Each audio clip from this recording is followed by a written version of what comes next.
On va s'intéresser à présent à ce que les études, les enquêtes récentes nous disent sur toutes ces questions-là, les questions de la reconnaissance bien sûr également. Je vais demander à Hélène Daftian de me rejoindre, Constance Drekanova, Blandine Brica et Penda Bourrier. Merci de les applaudir.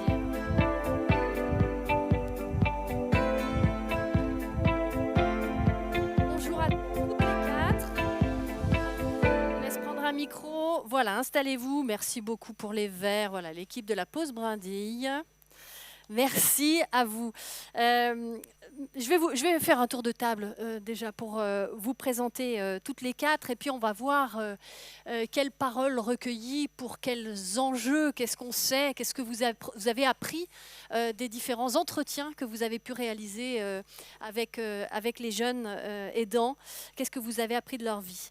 Hélène Daftian, Hélène, vous êtes psychologue clinicienne, thérapeute familiale.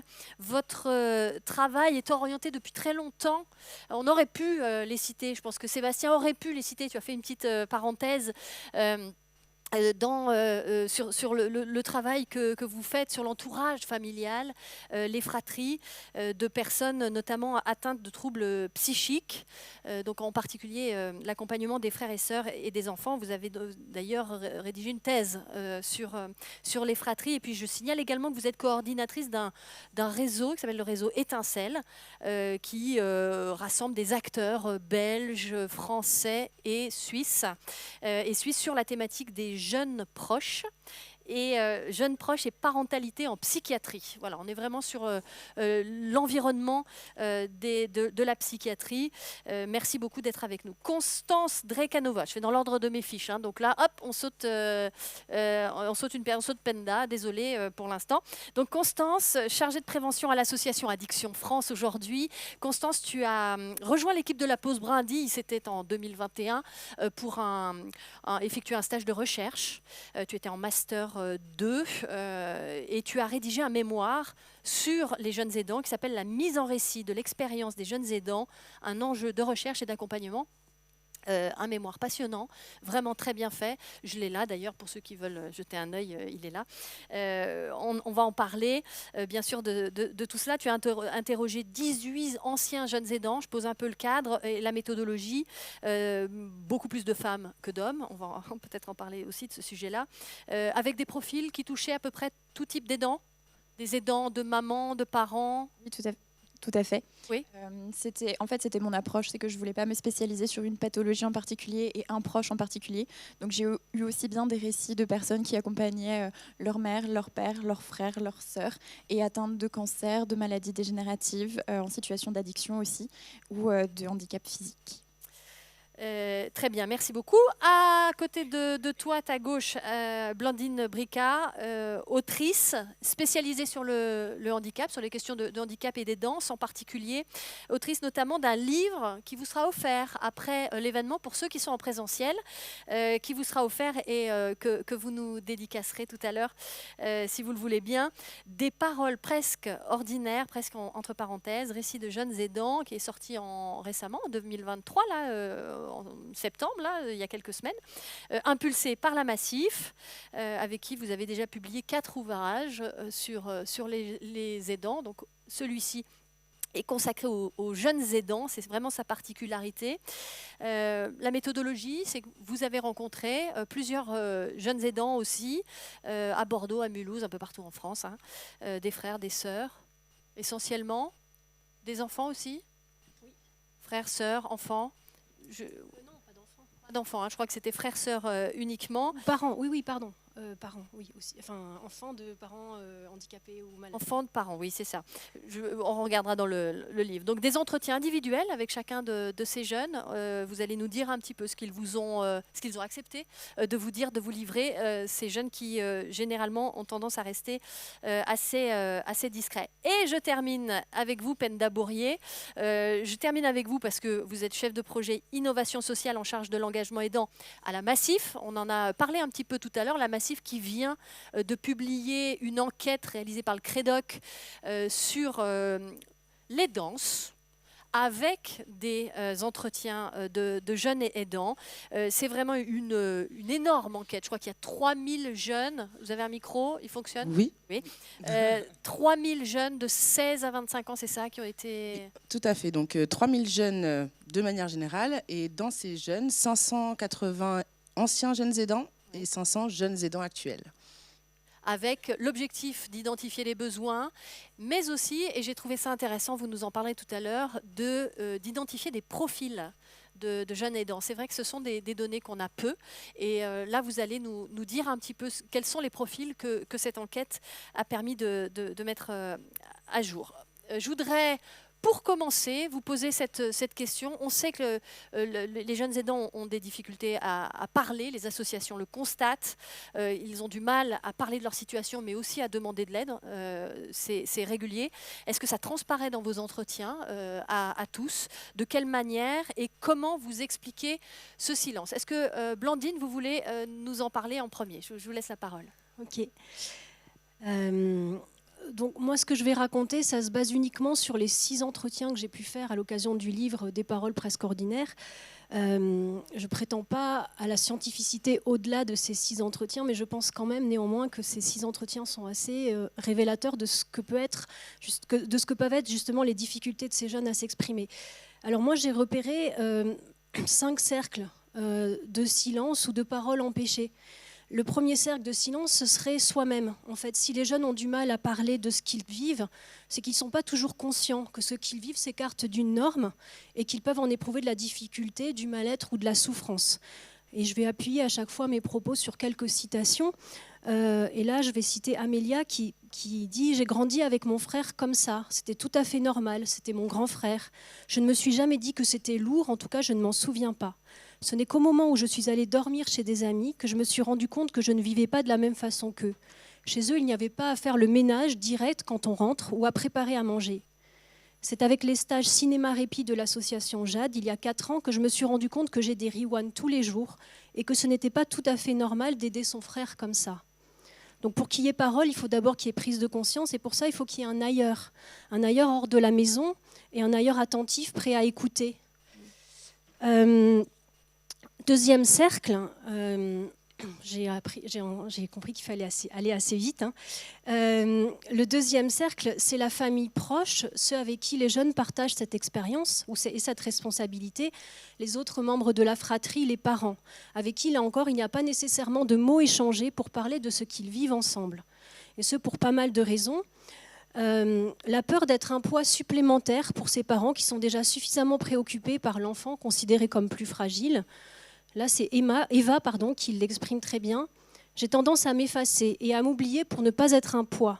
Depuis le début, c'est mon frère qui a été le centre de l'attention. Il a fallu s'occuper de lui parce qu'il avait plus besoin d'aide que nous. J'essaie de bien faire, qu'on n'ait rien à me reprocher. Je ne vais pas demander ou dire à mes parents ce que je ressens parce que je sais que ça va être un truc en plus. Ça ne sert à rien, je vais juste en rajouter une couche. Je ne m'autorise pas non plus à être mal parce que je me dis, il y a pire. Et donc ce silence en devient même pour elle une seconde nature. Je suis devenue très réservée et j'ai longtemps pensé que j'avais toujours été comme ça. Mais apparemment pas du tout. Avec les proches, il y a aussi la culpabilité, des sacs de nœuds émotionnels qui font qu'à la fois les très proches, les parents, les frères et sœurs, sont ceux qui connaissent le mieux les situations, mais qui, en étant également impliqués, mais qui y sont parfois aussi impliqués de façon très douloureuse. Donc Adèle, qui est aidante d'une sœur atteinte de troubles autistiques, j'ai tendance à m'inquiéter pour ma mère, à toujours lui poser des questions pour savoir comment elle va, comment la journée s'est passée. Mais avec elle, comme avec ma sœur, c'est difficile de parler de ce que je ressens et c'est douloureux. Je ne sais pas à qui je peux dire les choses à cœur ouvert. Ma mère culpabilise beaucoup parce qu'elle sait que cette situation a un impact sur nos vies. Elle le vit tellement mal que quand on lui en parle, elle est vite sur la défensive. Moi, je voudrais juste en parler parce que j'en ai besoin, sans lui reprocher quoi que ce soit. Car s'il y a bien quelqu'un qui ne lui reproche rien, c'est moi. Personne ne saura jamais autant qu'elle ce que ça implique et ce que je ressens. Mais je crois que ma mère a passé beaucoup de temps à parler avec ma sœur aînée, qui a été un peu abîmée par cette vie, et que maintenant, c'est trop. Et puis, parfois, moi aussi, j'en ai marre de ne parler que de ça avec elle. Donc, on ne peut pas en parler avec ses proches. Donc, idéalement, on aimerait bien en parler avec les autres, ceux qui ne partagent pas ce quotidien. et ses responsabilités. Mais là aussi, la communication auprès de ce troisième cercle ne se fait pas, ou pas nécessairement, par pudeur, parce que ce sont des choses intimes. Je suis pudique, c'est un peu intime, c'est la famille. Mes amis connaissent tous mon frère, mais pas trop tous les trucs un peu pesants qu'il peut y avoir autour. Par peur de parler des choses qui peuvent être lourdes, de casser l'ambiance. Adrien, 15 ans, c'est vraiment mon objectif de faire rire les gens. Je n'ai pas envie que les gens se sentent mal et aient pitié de nous. Il y a également la peur d'attirer la pitié, de ne pas être regardée comme un jeune comme les autres. Marlène, qui a été aidante de sa maman atteinte de la maladie de Charcot. Je voulais que personne autour de moi ne se doute de rien. Personne ne savait ce que je vivais, même mes amis proches. J'ai tout gardé pour moi jusqu'à il y a peut-être 2 ou 3 ans. Je n'avais pas envie de traitement de faveur ou qu'on me regarde avec de la pitié. La vie est comme ça, on a tous nos soucis, et si moi je n'ai pas été épargnée, ça ne change rien à la personne que je suis. Je voulais rester la Marlène que tout le monde avait toujours connue. Puis il y a également la peur de ne pas être compris, parce que ce qu'on vit est tellement singulier et tellement loin de ce qu'on pense être le quotidien des autres. Et puis on a peur de rencontrer aussi de l'indifférence. Adèle, je me sens rarement libre d'être entièrement moi-même. J'ai une amie qui est un peu attentive, les autres ne comprennent pas, ne se rendent pas compte de ce que c'est. Mais on ne peut pas se rendre compte tant qu'on ne l'a pas vécu. On ne peut pas imaginer quand on ne connaît pas. Mais ce qui m'est insupportable, c'est l'indifférence. Il y a plein de gens qui font comme si ça n'existait pas. Et même quand on m'interroge, je ne sais pas quoi répondre. Il y a tellement de choses qu'ils ne savent pas. Je ne sais pas par où commencer parce que j'ai tellement pris l'habitude de ne rien dire. Et puis j'ai une peur de l'abandon assez ancrée et je n'ai pas envie, si je dis les choses, que ça fasse fuir les gens. 4e cercle, où la parole semble aussi être difficile, c'est le cercle des professionnels de l'écoute que peuvent être les psychologues. Là aussi, on voit, en tout cas dans les propos que j'ai pu recueillir, vraiment une certaine méfiance. En tout cas, une parole qui ne va pas de soi. Adrien, 15 ans. Au séjour Cinéma Répit, il y a une psychologue qui vient nous voir tous les soirs. Moi, je ne lui ai pas trop parlé parce que ça ne change rien que je lui parle ou non. Adèle, je ne suis jamais allée voir de psy parce que ça coûte cher, parce que ça prend du temps. Il y a aussi toujours cette idée que je vais parler, que ça va me faire du bien, mais que la personne ne pourra rien m'apporter parce que ce dont j'ai besoin, ce n'est pas de quelqu'un qui m'écoute, mais d'une solution pour ma sœur.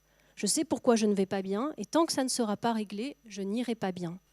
Je commence à y penser de plus en plus parce que je sens que je fatigue. Et puis Léa, je voyais des psys depuis un bout de temps. Mais quand on a un frère handicapé et qu'on va voir des psys, tout de suite la cause de tout ton mal-être et de tout ton malheur dans la vie, c'est le handicap de ton frère. C'est comme le nez au milieu de la figure et c'est ça le problème. J'ai fini par croire que la cause de tout mon mal-être, c'était le fait que mon frère prenait trop d'espace et que j'avais manqué d'amour. Alors qu'évidemment que non. Je me souviens parfois d'avoir eu des moments de lucidité où je me disais que ce n'était pas ça, mais en même temps, je le croyais puisque tout le monde le pensait. Et je n'arrivais pas à me soigner et à aller mieux. C'est quand même extrêmement problématique que des professionnels de la santé mentale ne voient pas plus loin que ça. En fait, ça me montrait la réalité de ce que les gens perçoivent du handicap. C'est problématique. Il n'y a pas d'espoir et c'est le pire des maux. Il peut arriver plein d'autres choses importantes, intenses ou révoltantes dans ta vie, mais c'est ça qui te brise. Alors juste, je voudrais faire réagir, peut-être qu'il y a d'autres cercles, et notamment je pense au cercle de l'école, probablement, mais je voudrais faire réagir sur la table ronde, Blandine, si vous le voulez bien. Constance, peut-être pour commencer, je crois, enfin, dans ton mémoire, il y a beaucoup de ces ressentis-là. Tu parles, et je voudrais juste que tu nous dises un mot sur l'ambivalence de l'expérience. C'est ça un peu la crainte qu'on entend là dans ce que décrit Blandine Bricard ? Oui, c'est ça, totalement. En fait, dans les récits que j'ai pu avoir, il y a une forme totalement d'ambivalence. D'un côté, on ne va pas vouloir forcément en parler parce que, comme on l'a dit tout à l'heure, il faut aussi cette reconnaissance. Et cette reconnaissance, elle ne va pas forcément de soi, on ne va pas forcément se reconnaître tout de suite en tant que jeune aidant. On va se dire qu'on va aider, mais comme on est touché en fait, par la vulnérabilité de notre proche, on va se dire en fait, c'est normal d'aider. Donc on ne va pas forcément se dire ce qu'on fait, c'est en décalage par rapport à d'autres parcours. Donc effectivement, il faut déjà pouvoir se reconnaître en tant que jeune aidant pour pouvoir en parler. En parler, c'est aussi exactement comme vous le disiez très très bien tout de suite, c'est aussi pouvoir rencontrer des jugements, peut-être en tout cas des réactions qui sont inappropriées. Moi, ce que j'ai pu entendre, c'était en tout cas des gens qui me disaient, voilà, en fait, en parler, j'avais pas envie d'attirer la pitié autour de moi. Et puis quelqu'un d'autre qui m'avait expliqué très très bien en fait. Finalement, c'est toujours gentil d'avoir des gens qui vont nous dire voilà, je serai là pour toi quoi qu'il arrive. Mais si ma mère, elle tombe dans la salle de bain, je vais pas pouvoir t'appeler à 2 heures du matin parce qu'elle est tombée en fait. Je vais devoir faire face à la situation et je vais devoir faire face à la situation seule. Donc il y a toujours ce moment-là aussi qui est délicat, c'est de savoir comment en parler et puis comment l'entourage, en tout cas les personnes autour vont pouvoir réagir face à ça. Donc effectivement, il y a une ambivalence. Il y a ce côté un peu, on veut en parler, mais on ne sait pas toujours comment en parler. Et c'est dans ces cas-là qu'on voit, enfin moi je l'ai entendu aussi, c'est que dans ces cas-là, parfois la situation, enfin on m'a dit, ma vie c'est un paradoxe. D'un côté j'ai envie d'aider, je suis obligée d'aider, et en même temps j'ai envie de faire plein d'autres choses, et en même temps en fait je peux pas forcément faire tout ce que je veux faire. Donc voilà, c'est délicat aussi parce qu'il n'y a pas toujours d'espace comme vous le disiez pour en parler.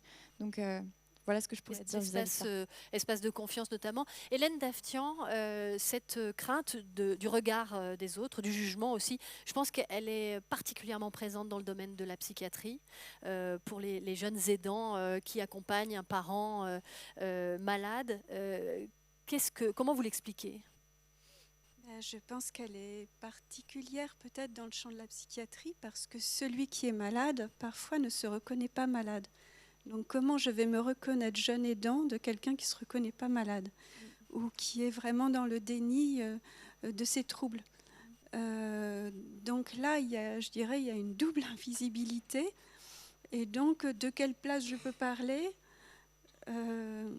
ça, c'est extrêmement complexe. Et puis, je crois qu'il y a aussi une autre dimension, en tout cas, moi, ce que j'ai vu et dans mon travail auprès de ces jeunes, c'est la crainte d'être dépisté comme possible malade. Donc, surtout, je me cache, en fait. Puisque si, quand je demande de l'aide que je reçois, c'est du dépistage précoce, de la désignation, de la stigmatisation, donc, en fait, je ne dis rien.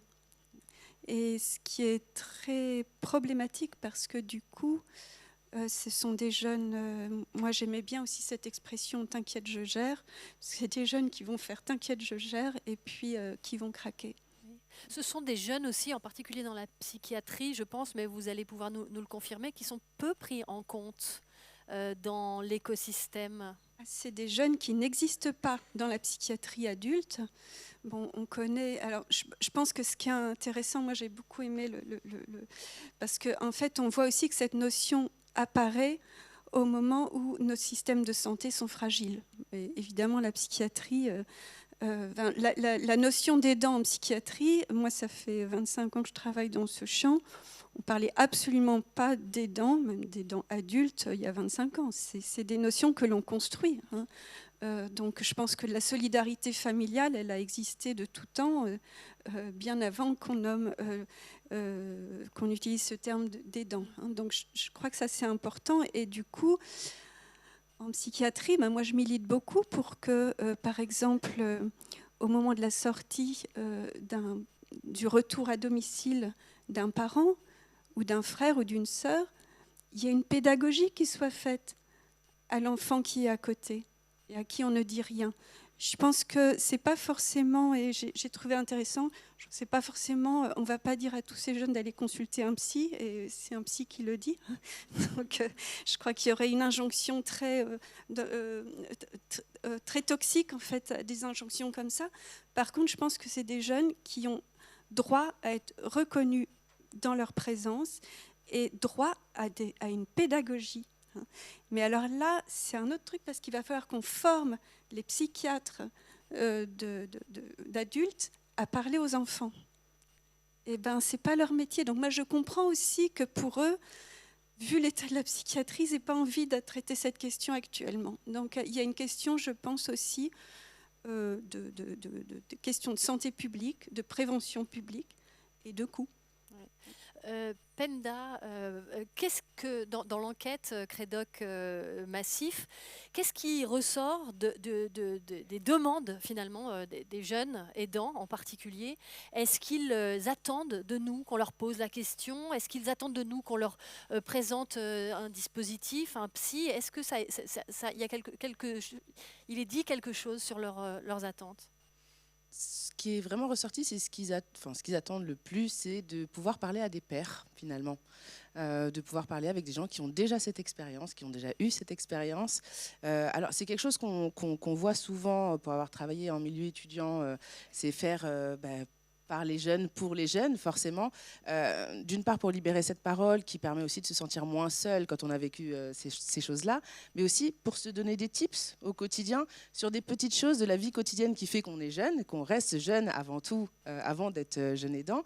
Et du coup, comment on arrive à concilier ce moment de construction personnelle qui est la jeunesse et pouvoir exister en fait en dehors de cette relation d'aidance. Je voulais ajouter également que ça a été effectivement le seul moment de l'étude où j'ai pu faire un vrai comparatif avec une autre étude qu'on a pu faire à l'époque sur la conciliation vie d'aidant, vie professionnelle, qui est on en parle aussi en fonction de qui on aide. Effectivement, on a cette chose, notamment quand on parle de santé mentale, qui reste un vrai tabou quand même en France. Et le fait que quand on aide une personne en situation de handicap, on va dire moteur, un parent âgé ou autre, on parle différemment de sa situation d'aide en fonction de qui on aide. Et c'est vrai que chez les adultes, c'est quelque chose qu'on a pu voir, notamment dans les milieux professionnels, c'est que quand on aidait un enfant atteint de situation de handicap, par exemple, ou un parent, et ben, quand on aidait son enfant, le patron, les RH avaient tendance à le voir de manière beaucoup plus positive et on en parlait beaucoup plus. Et quand on aidait son vieux parent, on en parlait moins. Et j'ai quand même décelé que dans cette étude aussi sur la jeune aidance, on avait un petit peu des similarités en fonction de qui on aide. On arrive à libérer sa parole ou pas. Alors, on va parler, vous allez nous présenter les 4 typologies finalement de jeunes aidants qui ressort de cette enquête, de cette grande enquête que je présentais tout à l'heure. Sébastien disait tout à l'heure, il y a des aidants qui ont besoin, qui le vivent mal, qui ont des difficultés, puis il y en a d'autres, des jeunes aidants, qui n'attendent pas notre intervention, qui n'attendent pas notre aide. Je voudrais vous poser la question un peu à toutes aussi, avant cela, pour savoir est-ce que vous l'avez ressenti ça? Est-ce que vous êtes d'accord avec ce qui est dit? Constance, peut-être? Oui, tout à fait. Il y en a certains. Enfin, ça reviendra un peu plus sur la question de la reconnaissance que je développerai peut-être plus tout à l'heure. Mais certains, effectivement, m'ont dit dans les entretiens, parce que c'était un peu à la fin en fait des entretiens, que je leur demandais voilà qu'est-ce qu'ils pensaient du terme de jeune aidant et est-ce que en fait ils connaissaient ce terme et après est-ce qu'ils se reconnaissaient comme tel. Mais c'était vraiment à la fin de l'entretien, de façon à ce que j'ai pu poser toutes mes questions pour comprendre en fait la situation qu'ils avaient vécue et après avoir vraiment leur ressenti. Il est arrivé dans certains cas que certains me disent en fait non, je connaissais pas ce terme et non, je ne me reconnais pas comme jeune aidant, bien que toute la situation durant l'entretien décrivait bel et bien une situation d'aidance. Et à la fin, je leur demandais voilà, qu'est-ce qu'ils attendaient en fait, finalement de ça. Est-ce qu'il y avait des choses qu'on aurait pu mettre en place pour les accompagner? Et certains me disaient effectivement, pas nécessairement. Mais ce qu'ils attendaient, c'était plus une reconnaissance individuelle et une reconnaissance en termes de personnes vis-à-vis des efforts qu'ils pouvaient fournir en tant que pourvoyeurs de soins, Oui. en tant que personnes qui vont prendre en charge et qui vont prendre soin du coup de leurs proches. Alors avant de continuer sur la reconnaissance, Penda, le profil de ces jeunes aidants, c'était très attendu, je pense, par notamment la pause Brindy. Qu'est-ce que vous avez conclu finalement des différents entretiens qui ont été menés? Alors, faut savoir que c'est une double enquête. Donc, on a eu toute une partie quantitative, comme on dit, et une partie qualitative basée donc sur des entretiens semi-directionnels, patatives. Voilà, on va pas refaire les méthodologies sociologiques. Et donc, du coup, l'idée, c'était vraiment de pouvoir, à travers tous ces profils et tous ces verbatims qu'on a pu aussi récolter, un petit peu dresser une typologie de 4 profils différents. Alors, normalement, vous devriez pouvoir, les voir apparaître. Donc, on est parti sur... on voit que la distribution en termes de pourcentage, c'est pas forcément ce qui nous intéresse, mais est finalement assez équilibrée.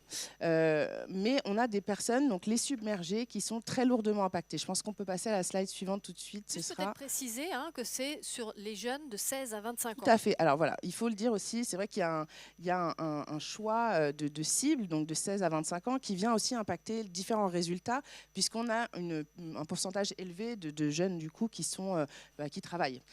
Et ça, évidemment, c'est induit par le fait qu'on a choisi cette cible d'âge et ce n'est pas forcément des choses qu'on peut retrouver, évidemment, si on avait pris une cible beaucoup plus large avec plus de lycéens et d'étudiants. Merci de m'avoir donné l'occasion de le dire. Puisque, effectivement, quand on regarde ces submergés, on voit donc qu'eux sont particulièrement en besoin d'aide puisqu'ils ont déjà alors une situation, une relation qui est complexe avec la personne aidée. Ça a un impact énorme sur leur vie professionnelle ou sur leur vie étudiante. Et ils aident pour la plupart, du coup, une personne qui souffre d'un handicap mental ou en tout cas d'une pathologie psychique ou psychiatrique. Et eux ont beaucoup de gêne à faire connaître leur situation, à en parler. Et ils sont dans un état d'épuisement très important. Donc là, on les a appelés les submergés et eux ont vraiment besoin d'aide. Ensuite, on a les éprouvés. Voilà, qui eux sont en recherche de soutien. Donc, ils soutiennent également un proche en situation de troubles psychiques.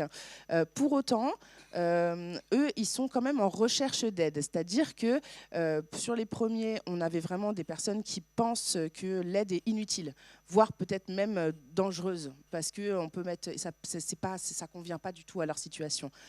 Chez ces éprouvés-là, on voit que eux cherchent, ont envie d'avoir un relais. La situation les a un peu éloignés de la personne aidée. Ils sont aussi dans un grand état d'épuisement, mais c'est des personnes qui connaissent quand même un petit peu les dispositifs et qui sont un petit peu plus enclins, pour le coup, à parler de leur situation. On va aller ensuite vers les épaulés, qui, eux, sont juste avant. Voilà, les épaulés. Eux, ils sont aidés. Donc, ils font appel à des dispositifs. Ils connaissent bien les dispositifs. Ils ont déjà échangé avec des associations. Et les aidants donc, perçoivent une aide. Non, c'est la personne aidée qui perçoit une aide.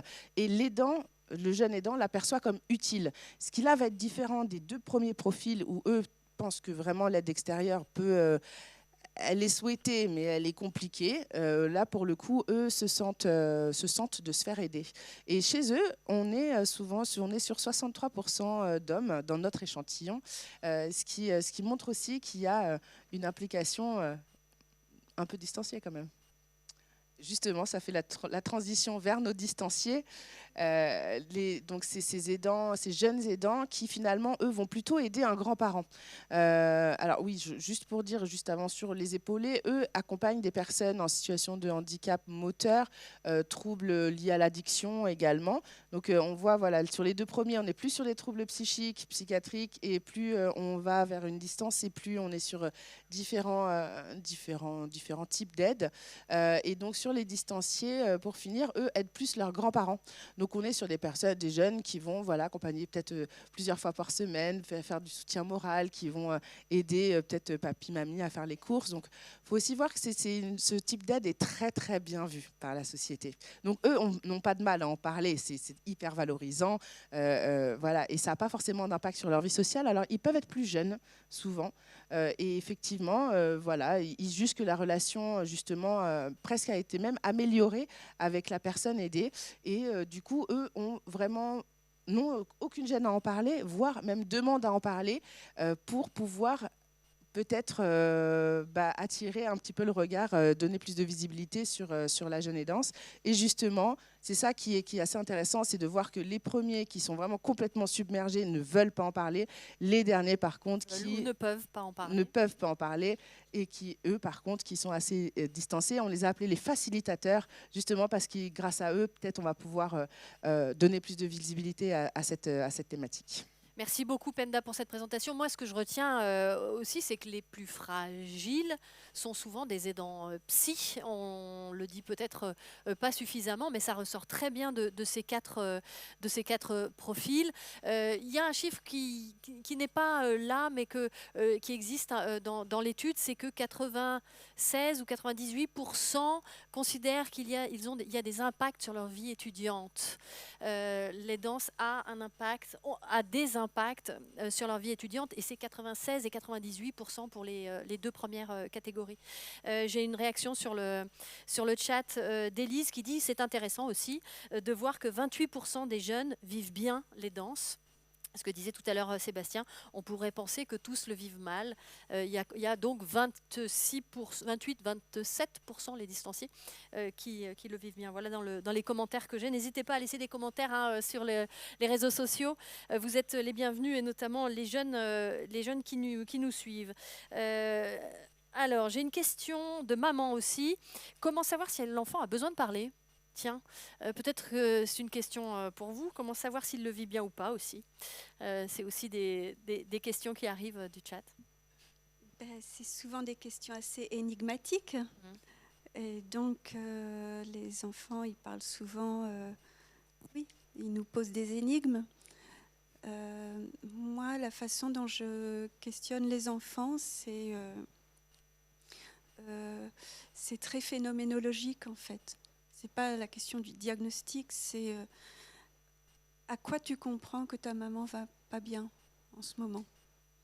Je pense à un petit garçon qui me dit c'est quand elle rate tous ses gâteaux. Et je trouve que c'est... Enfin, je sais plus qui tout à l'heure a parlé de l'expertise clinique de ses enfants. Quand elle rate tous ses gâteaux, oui, elle a perdu la notion du temps, elle a perdu la notion des proportions, voilà, donc il a compris beaucoup de choses. Et je pense que c'est intéressant de partir de ce que dit un enfant pour lui amener de l'information et pas de faire des programmes préconstruits qu'on va leur balancer, peut-être pas au bon moment de leur questionnement. Je pense aussi que pour des adolescents, les questions sont beaucoup autour de pourquoi lui et pas moi, notamment dans les fratries, et que ça s'accompagne différemment. Donc, je crois aussi, moi je suis très contente qu'on rentre vraiment dans la complexité de ces sujets maintenant, et peut-être d'avoir une réflexion sur quels sont les besoins suivant les âges. Comment on répond à un enfant de 4 ans, comment on répond à un enfant de 12 ans, comment on répond à un adolescent, voilà, et comment du coup on accompagne ces questionnements. Peut-être déjà de lui demander si il se pose des questions, il ou elle se pose des questions. C'est peut-être déjà la première façon de savoir si l'enfant se pose des questions. Ah oui, il faut poser les questions clairement, donc ça c'est une question claire. C'est pour répondre à nos internautes. Constance, peut-être alors sur la reconnaissance, puisque tu as commencé à en parler, dans ton mémoire, tu expliques assez clairement qu'il y a plusieurs formes de reconnaissance et que les jeunes aidants peuvent rechercher différentes formes de reconnaissance. Tu peux nous en parler rapidement ? Oui, tout à fait. Alors en fait, j'ai pu donc faire des entretiens avec des anciens jeunes aidants qui avaient déjà fait une sorte de travail réflexif finalement sur la situation des danses qu'ils avaient fait parce qu'ils n'étaient plus confrontés à la situation des danses. Ou alors en tout cas, elle venait de s'achever il y a peu de temps. En fait, ce que j'ai observé avec eux, c'est qu'il y avait 3 besoins de reconnaissance principaux. Et en fait, j'ai établi un parallèle avec un philosophe allemand qui s'appelle Axel Honneth et en fait qui fait un peu... qui reprend en fait ces mêmes besoins de reconnaissance. Donc le premier que j'ai pu observer avec mes enquêtés, c'est qu'il y a ce besoin de reconnaissance donc d'abord individuel, c'est-à-dire qu'on se tourne vers les jeunes aidants et qu'on leur dise « et toi, comment ça va ?» Qu'on reconnaisse que voilà, ils sont aussi des pourvoyeurs de soins, qu'ils prennent soin d'une personne et qu'on reconnaisse ces efforts-là.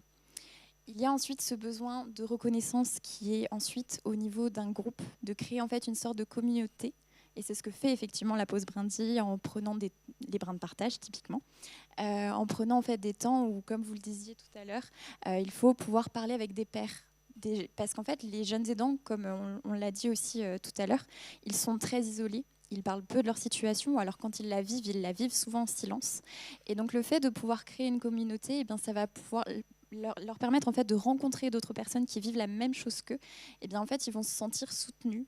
Ça va leur permettre en fait de sortir un petit peu de cet isolement.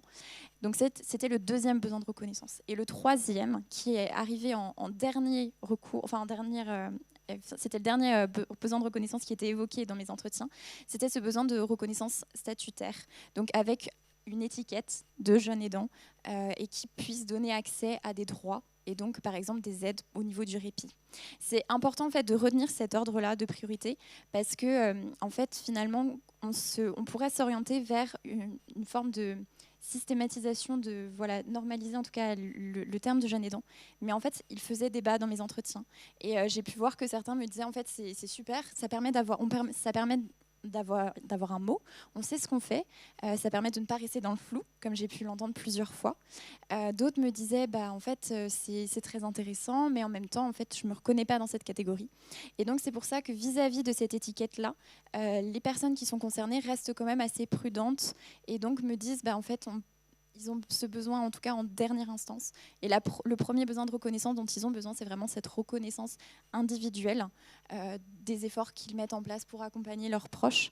Et donc, ce besoin en fait, de sollicitude, en tout cas, qu'on confère davantage d'attention.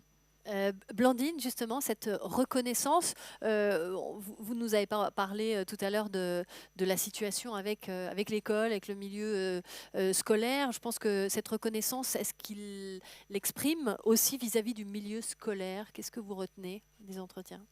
Moi, j'ai pas eu beaucoup de choses là-dessus, sur le milieu. En fait, les personnes que j'ai rencontrées avaient des scolarités assez normales, en fait. Enfin, il n'y avait pas de difficultés particulières. Voilà. Et sur le terme ou la reconnaissance elle-même de jeune aidant? Alors la plupart se reconnaissaient dedans et trouvaient que c'était fort utile parce que ça leur mettait un mot sur ce qu'ils faisaient. C'était une source de fierté énorme. Et puis Léa, je pense qu'elle en parlera tout à l'heure, hein, c'est la seule qui était des 6 qui ne se reconnaissait pas dans ce terme. Mais Hirschfeld qui est avec nous. Voilà. Donc je la laisserai s'exprimer elle-même, je pense qu'elle le fera mieux que moi. Sur pourquoi elle ne se reconnaît pas dans ce terme-là. Ouais. Je donnerai la parole à Hélène dans un instant, mais Penda, avant cela, dans l'enquête, vous leur avez posé la question de qu'est-ce que ça veut dire pour vous être jeune aidant ou l'aidance. C'est assez étonnant ce qui ressort de ça. Oui, alors...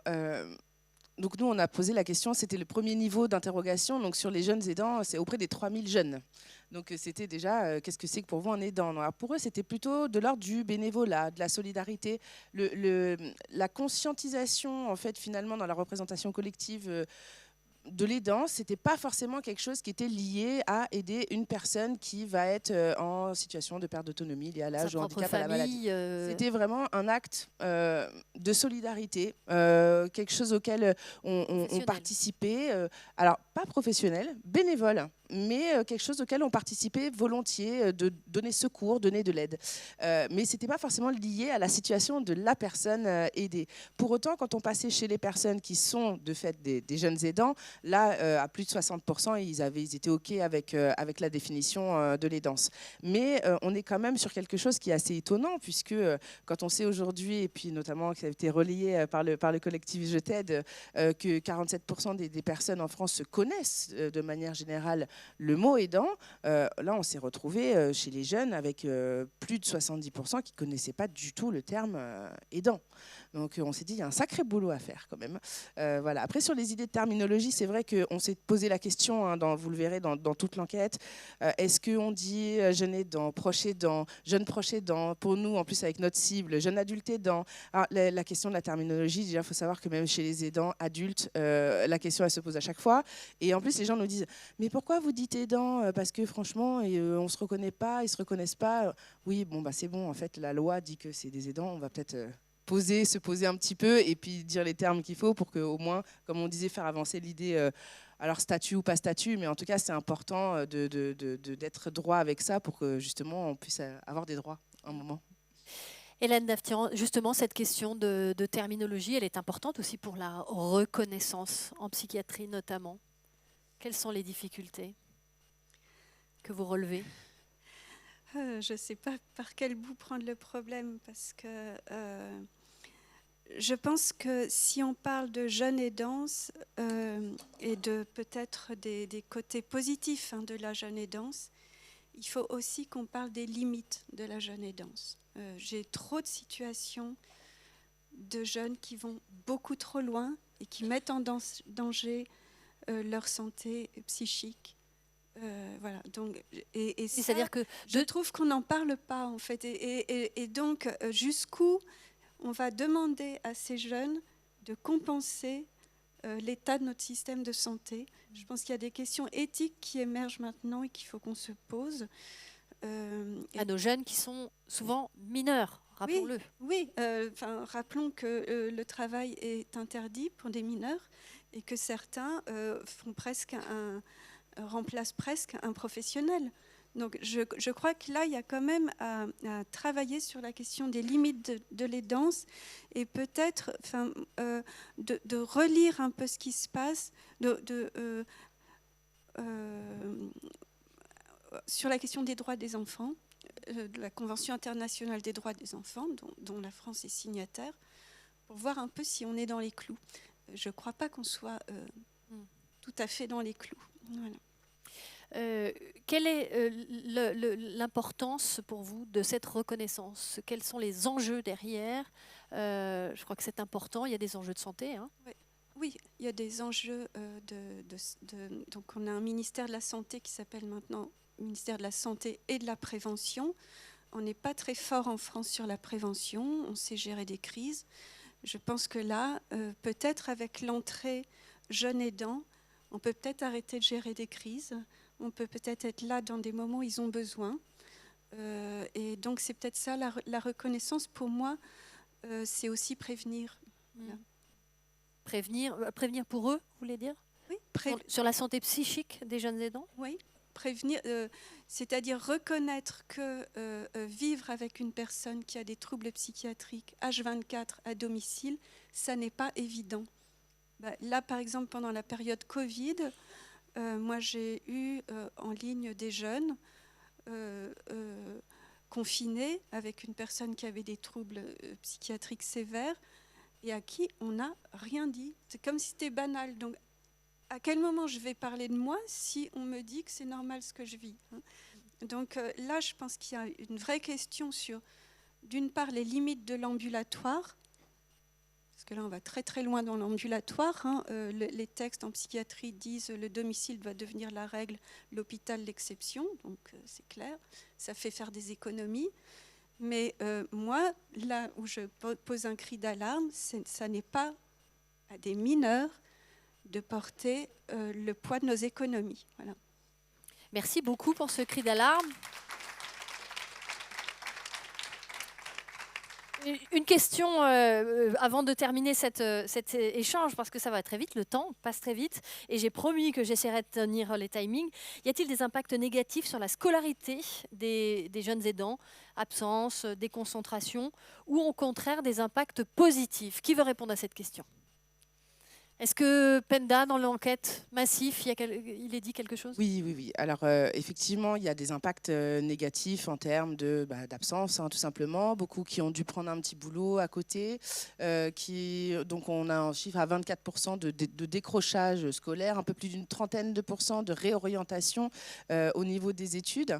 Il y a aussi le besoin, donc spécifiquement, puisque alors, sur notre échantillon, on est à peu près à 38% hein, de jeunes aidants qui accompagnent des personnes atteintes de maladies psychiques ou psychiatriques. À ça vient s'ajouter le fait de l'incapacité de la personne aidée à travailler, donc du fait de prendre un petit boulot pour contribuer financièrement du coup au foyer. Et donc quand on est sur des choses qui sont des situations multifactorielles comme ça, oui, il y a forcément un impact sur les études, il y a forcément un impact négatif. Pour autant, chez notamment les distanciés, ces facilitateurs, il y a aussi un impact positif à rencontrer effectivement des pairs, de mettre en place des actions associatives, de participer à la vie sociale, de participer à quelque chose de plus grand où on se sent utile, solidaire. Donc oui, ça a des impacts, ça a des bons impacts aussi dans la relation avec le proche aidé. Donc voilà, c'est toujours, de toute façon, c'est toujours... comme disait Constance, il y a toujours une ambivalence dans ces situations-là. Alors, si je comprends bien, quand même, c'est les impacts positifs sur ceux qui ont le moins besoin et qui parlent le plus, et les impacts négatifs sur ceux qui ont le plus besoin et qui parlent le moins. Constance? Oui, alors moi c'est pareil, j'ai eu à peu près les mêmes retours. Effectivement, il y a des personnes qui vont être concernées par des formes de décrochage scolaire, des personnes qui vont avoir des difficultés de concentration pendant les cours. J'ai eu aussi des situations où effectivement les enseignants étaient au courant de la situation d'aidance et n'étaient pas pour autant plus aidants ou plus présents. Et donc finalement, les jeunes aidants se retrouvent encore une fois d'autant plus isolés vis-à-vis de ça. Mais par rapport à des impacts plus positifs, effectivement, j'ai eu d'autres retours et des personnes qui me disaient effectivement avoir acquis une plus grande empathie, être plus... effectivement, ils sont obligés en fait de se former en permanence, d'apprendre aussi beaucoup de choses vis-à-vis de la maladie. Et certaines personnes m'ont dit, ça m'a aidé dans mon milieu professionnel. Du coup, un peu plus tard, parce qu'effectivement, moi, c'était encore une fois des anciens jeunes aidants. Donc, ils ont acquis des connaissances en fait qu'ils peuvent après mieux remettre, qui sont transposables en tout cas dans le travail. Certains me disent, bah voilà, comme j'ai côtoyé la maladie, j'ai été capable d'accompagner mon proche. Eh bien, je suis d'autant plus capable en fait d'accompagner d'autres personnes. C'est pour ça que certains vont s'orienter vers des métiers du soin, vers des métiers du prendre soin, vers les métiers de la psychologie, etc. Ce genre de choses. Et c'est ce que j'ai eu. Mais je voulais quand même, j'avais eu quand même cet entretien qui m'avait aussi marqué, c'est qu'en fait, comme encore une fois, tous ces éléments qui sont positifs, mais aussi ils sont d'une certaine manière forcés. Donc effectivement, les jeunes aidants acquièrent une connaissance aussi, une expertise face à la maladie, face à tout ça. Et donc ils peuvent après mieux la transposer dans d'autres domaines, donc dans les métiers du soin, donc ce qu'on va appeler les soft skills. Mais pour autant, et avec cet entretien, j'avais découvert que cette expertise-là aussi, elle peut être toxique. Parce qu'en fait, on va leur demander toujours davantage, vu qu'ils s'y connaissent, on va toujours leur demander, on va toujours se reposer sur eux. Et ce qui, en fait, fait un peu un cercle vicieux, puisque comme ils s'y connaissent, eh bien, on va toujours leur demander plus. Et on va, du coup, ne pas les aider davantage. Et je crois que l'enquête Crédoc Massif dit qu'un jeune sur 4 craque. Il me semble que ça fait partie des chiffres que vous pourrez retrouver dans cette enquête. Merci beaucoup à toutes les 4 pour cet échange et ce cri d'alarme. Merci beaucoup. Je vous laisse rejoindre le livre. Pour ceux qui ne l'ont pas encore vu, le voici. Je ne sais pas si en streaming vous le voyez, mais on a dû vous diffuser l'image. C'est le livre de Blandine Brica qui vous sera offert tout à l'heure au moment de la pause à 17h30. Et elle sera là pour vous en parler ou vous le dédicacer. Je voudrais, avant d'inviter nos prochains intervenants, qui sont des anciens jeunes aidants et qui vont pouvoir nous parler de leur vécu, ils vont probablement aussi réagir à ce qui a déjà été dit. Je voudrais vous laisser regarder ces extraits de vidéos que la Pause Brindille réalise très régulièrement depuis quelques années. Ce sont des interviews, des témoignages de jeunes aidants et d'anciens jeunes aidants. Ça s'appelle les Ma Parole. C'est diffusé sur la chaîne YouTube de la Pause Brindille. Vous pourrez évidemment aller y faire un tour après l'événement pour les écouter. Voici quelques extraits. Je m'appelle Dana, j'ai 25 ans. Je m'appelle Julie, j'ai 24 ans. Je m'appelle Mathilde, j'ai 17 ans. Je m'appelle Mélissa, j'ai 22 ans. Je m'appelle Noémie, j'ai 17 ans. Je m'appelle Éléonore Negrini, j'ai 21 ans. Donc je suis Patrick Cartier, j'ai été jeune aidant durant de longues années. Moi, je suis la grande sœur d'un enfant qui est en situation de handicap, qui n'est plus trop un enfant maintenant puisqu'il a 19 ans. Je suis jeune aidante d'un petit frère qui a 2 maladies rares. Il a le syndrome du Stickler et le syndrome du Pierre-Robin. C'est 2 maladies très rares de naissance et du coup le Stickler ça fait qu'il fixe pas le collagène dans les articulations, les yeux et les oreilles. Et le Pierre-Robin c'est une malformation maxillofaciale de naissance. J'aide mon grand-père depuis que ma grand-mère est partie et chaque fois que je l'ai pu, j'ai pu aider ma grand-mère et mon oncle qui est trisomique et autiste aussi.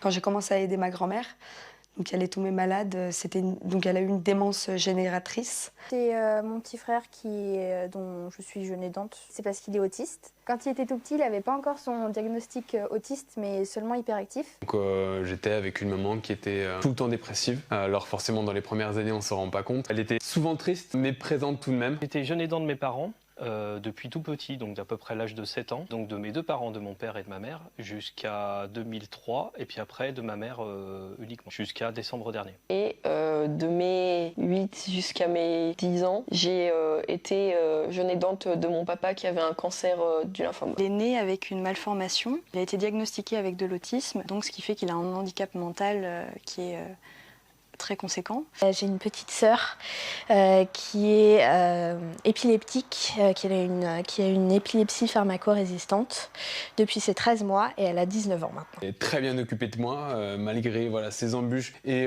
les exemples qu'elle n'a pas eu dans son éducation. Elle a fait vraiment le mieux qu'elle a pu et puis j'ai vraiment eu de la chance, j'ai eu une bonne éducation, elle était présente pour moi, elle a donné tout l'amour qu'elle n'a pas eu, on va dire. On a tendance à paraître plus sérieux, plus fort, et en fait c'est une espèce de coquille parce qu'à l'intérieur on est beaucoup plus fragile et on vous donne plus de responsabilités. Alors on peut évoluer beaucoup plus facilement, mais derrière, c'est beaucoup plus sur du plus qui existe déjà en fait. En étant la fille d'un aidant, j'ai l'impression, oui, d'avoir un héritage d'aidance. Je me suis retrouvée aidante de mon grand-père. Aujourd'hui, c'est moi qui m'occupe de faire les chèques de mon grand-père, qui m'occupe de lui faire ses courses, de lui faire du ménage quand il y en a besoin. J'ai aidé ma petite sœur à s'habiller, j'ai aidé pour la douche, j'essayais au moins d'aider ma maman avec toutes les tâches quotidiennes de la maison. C'est vraiment à partir de ce moment-là que ça a commencé. Je me souviens au tout début de ma dépression, vraiment, j'arrivais pas à me dire que moi j'étais malade parce que mon petit frère c'était bien plus grave. Et au bout d'un moment on m'a dit non en fait c'est pas bien plus grave, c'est différent. On peut pas mesurer la douleur, on peut pas dire toi, c'est pas parce que c'est pas physique que c'est pas grave, que c'est rien et que ça met moins ta vie en danger. C'est pas le cas. Par exemple, mon petit frère a eu beaucoup de problèmes de sommeil et donc en fait il se réveillait au milieu de la nuit et il claquait les portes, mais très très fort. Et moi je dormais dans la chambre à côté et ça claquait directement, ça résonnait dans ma chambre et donc pendant des années, j'ai très très mal dormi à cause de ça. Mais en fait, c'était normal. Et surtout, comme j'étais pas la personne qui devait se lever pour s'occuper de mon petit frère, vu que c'était mes parents qui le faisaient, moi, je devais pas me plaindre, puisque moi, je me levais pas. Je voyais bien que c'était plus difficile pour eux. Donc voilà, ce genre de choses qu'on intériorise, on dit pas, et qui en fait peuvent prendre de l'énergie au quotidien. Du coup, moi, quand j'étais fin collège, et que lui commençait justement, qu'il était début collège, et qu'il a commencé à se faire harceler en cours, je m'inquiétais beaucoup pour lui. Mais c'était moins de la peur et plus de la colère pour les gens qui l'embêtaient justement. De temps en temps, il revenait en cours avec des bleus ou des coupures, il se faisait griffer carrément par ses camarades en classe. Et il y a quelques années, j'ai fait une tentative de suicide. J'avais beaucoup trop d'émotions, je n'arrivais plus du tout à les gérer, je me sentais pas bien du tout. J'ai été suivie par une super psychologue qui vraiment m'a redonné foi en tout. Ma mère, elle n'a pas eu trop le temps de prendre du temps pour moi parce que elle avait ma sœur et mon père à gérer. Les seuls moments, on va dire, où on s'est dit on va quand même penser un peu à Éléonore et à Élise, du coup ma grande sœur. C'était pendant les premières chimios de mon père, c'était pendant les vacances d'été. Malgré les difficultés, c'est vrai que j'ai passé quand même des moments de bonheur avec mon petit frère. Non, j'arrive à prendre du recul, j'arrive à mettre des mots sur ce que je ressens et je me sens beaucoup mieux en fait. Je sais ce que je suis, j'ai pas trop confiance en moi, mais s'il y a quelque chose que je sais, c'est que je suis courageuse et je me raccroche à ça. S'il y avait eu des dispositifs comme la pause brindille qui existait quand j'étais plus jeune, je pense que j'aurais éclaté de joie.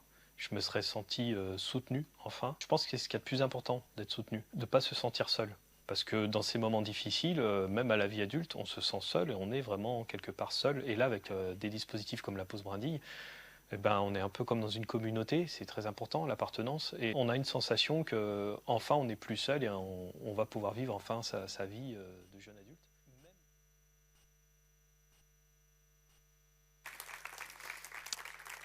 Merci à eux d'accepter de témoigner, de répondre.